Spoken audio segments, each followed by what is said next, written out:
তাকে নিয়ে publicity stunt ছাড়া এটা আমার কাছে কিছুই মনে হয় না। আপনি যখন আপনি একজন ব্যক্তিকে সন্দেহমূলক আপনার যদি মনে হয়, আপনি মিডিয়াকে নিয়ে যাবেন তার সামনে, তার কাছে তো এখনো কোনো প্রমাণ নাই যে সে আসলে কি। আপনি তার চেহারা দেখে, তার হাঁটাচলা দেখে আপনি তাকে বলছেন যে হচ্ছে সে হচ্ছে হয়তো বা মাদক আছে। আপনি মিডিয়া নিয়ে যখন যাচ্ছেন, এই ন্যারেটিভ কিন্তু দাঁড়িয়েই গেল যে তার কাছে মানে তাকে সন্দেহ করা হচ্ছে, অভিযোগকারী ব্যক্তি, তার কিন্তু সে কিন্তু অপরাধী এগুলো প্রমাণিত হয়।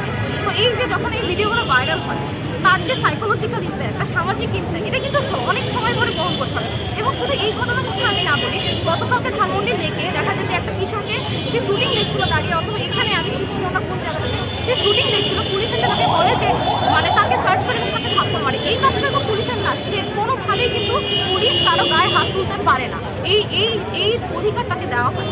তো মত মানে সে হচ্ছে আমি বলবো টিকটকের কথা, টিকটক আসলে টিকটকের বিষয়টা মানে এক একজন এটা এক এক কথা বলতে, আমার কাছে মনে হয় যে উনি যেটা করে এটা পাবলিসিটি, সে হচ্ছে মানে হিন্দি সিনেমাতে পুলিশ যে হচ্ছে দেখাচ্ছে যে আমি হচ্ছে মাদক অভিযান চালাচ্ছি, এই ধরনের একটা জিনিস ক্রিয়েট করতে চাই, কিন্তু আপনি সিস্টেমের ওয়েতে তো করছেন না, আপনি মানুষকে ব্যবস্থা করছেন, এটা কোনো ওয়ে হতে পারে না। আমরা লাস্ট